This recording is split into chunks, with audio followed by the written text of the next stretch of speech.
የልደት በዓል ስናከብር እንግዲህ የምናከብረው የጌታችን የመድኃኒታችን የኢየሱስ ክርስቶስን በስጋ መገለጥ ፍጹም ሰው መሆን ነው። የምናከብረው ሰው ሆነ ነው እና ረቂቅ ምስጢር የተከሰተበት የሰው ልጅ የሚጠቅመውን ዜና የሰማበት የነበረ የሐዘን ታሪክ የሚቀየርበት አዲስ ብስራት ሆኖ ክርስቶስ ለምድር ሰላምን ሊያውጅ ሰላም ሆኖ የመጣበት የሰላም አለቃ ራሱ የሰላም ጌታ የሰላም አምላክ ለምድር ለሚቀበሉት ሁሉ ሰላምን ያደርግ ዘንድ ሰላምን ይሰጥን ዘንድ የተገለጠበት በስጋ ማርያም ወይንም ከስጋዋ ስጋ ከነፍሷ ነፍስ ነስቶ ሰው የሆነበት ማለት ነው። ይሄ ልደት ብዙ ለውጦች ነው ያመጣው። እንደው ባጭሩ እንኳን ብንል 3 አይነት ለውጦች አምጥቷል። አንደኛ ከክርስቶስ በፊትና ከክርስቶስ በኋላ ተብሎ ዘመን ከሁለት ተከፍሏል።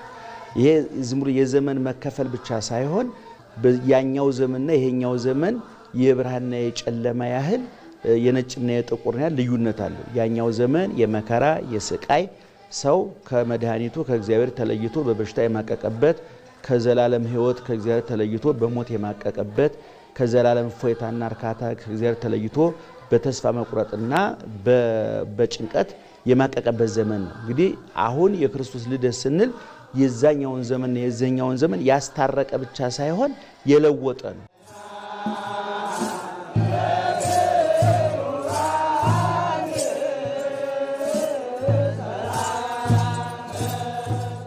በክርስቶስ መወለድ 3 ነገሮች አየን። የመጀመሪያው ነገር ችግር እንዴት እንደሚፈታ ስናይ ሰማያዊው አምላክ ልዑል የሆነው አምላክ ግሩም የሆነው ረቂቅ የሆነው አምላክ በሚታይ ውሱን በሆነ ማንነት ላይ ያገኘ ነው ብለን ስንል ችግርን ይፈታ ዘንድ ዝቅታን ወደደ ማለታችን ነው።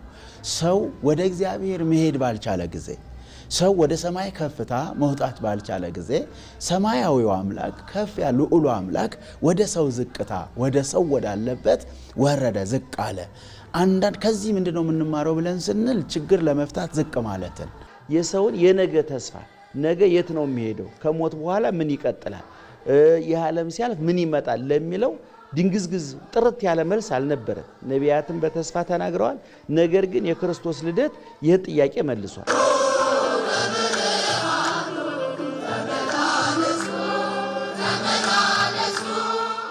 የልደትን አስተምሮ ለህይወታችን ስናመጣ የክርስቶስ መወለድ አስፈላጊነቱ ምንድነው ብለን ስንል አንድነት ነው። የተለያየውን የሰውና የእግዚአብሔርን አንድነት መመስረት ነው። የመቀራረብ ነው። መደማመጥ ነው። ሰላም ቢኖረን የሚጎሉንን ጉድለታችንን ለመሙላት እንደ ህዝብ አላጣንም። አለመደማመጣችን እያሳጣን ሄደ። አለመከባበራችን እያሳነሰን ሄደ። አለመከባበራችን እያዋረደን ሄደ።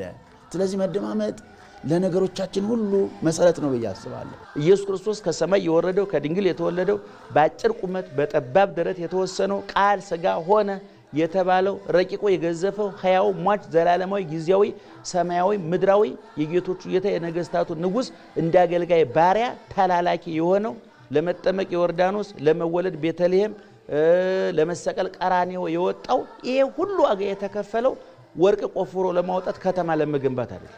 ዋናው ሰውን መገንባት ነው። ግን መረዳት ያለብን ምንድነው? የተገነባ ሰው ሀገር ይገነባል። የተለወጠ ሰው ሀገር ይለውጣል። በፍቅር የለማ በእውቀት የለማ ጭንቅላት የለማ ከተማ ይፈጥራል። የለማ ጭንቅላት ከለም መሬት ጋር ይናበባል። የለማ ጭንቅላት ከለም መሬት ጋር ብቻ አይደለም ከደረቅ መሬት ጋር እንኳን ቢናበብ ለውጥ ማምጣት ይችላል። ስለዚህ የሰው ልጅ ለዋጭ ነው፣ ቀያሪ ነው።